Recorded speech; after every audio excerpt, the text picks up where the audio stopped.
How white landlords behave versus how black landlords behave housing is one of the most sensitive areas of life. Rent, rules, maintenance, and money create tension fast. Landlords shape tenants' daily experiences.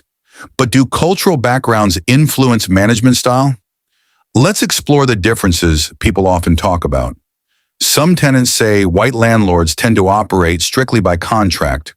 Rules are written, clear, and rarely flexible. Communication can feel formal and procedural. Policies matter more than personal stories. Professional distance is often maintained. Others say black landlords may approach tenants more personally. Conversations can feel less corporate and more relational. There may be more direct communication. Sometimes flexibility is offered depending on circumstance, but expectations of respect can be strong. When it comes to late payments, white landlords may lean heavily on written agreements. Grace periods follow policy, not emotion. Everything is documented carefully. Consistency is prioritized over discretion. Black landlords, according to some experiences, may weigh personal explanations more closely.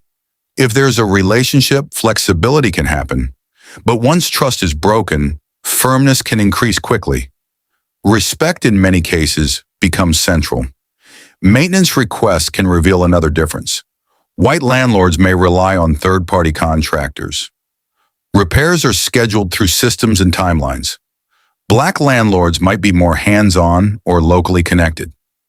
Response style can depend on available resources. Communication tone can also vary. White landlords may keep emails short and businesslike. Emotional language is minimal.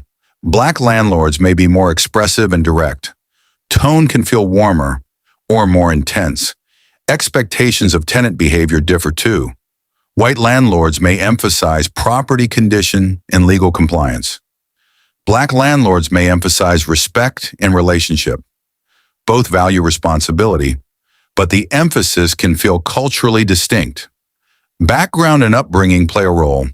White landlords often inherit structured property systems. Black landlords may represent first-generation ownership more frequently. That journey can shape management approach. Personal investment feels different. Community dynamics influence behavior. White landlords may manage properties across diverse areas. Black landlords may invest more intentionally within familiar communities. Comfort and trust networks matter. Local culture shapes expectations. Of course, not every landlord fits a pattern. Personality, experience, and business training matter more than race alone.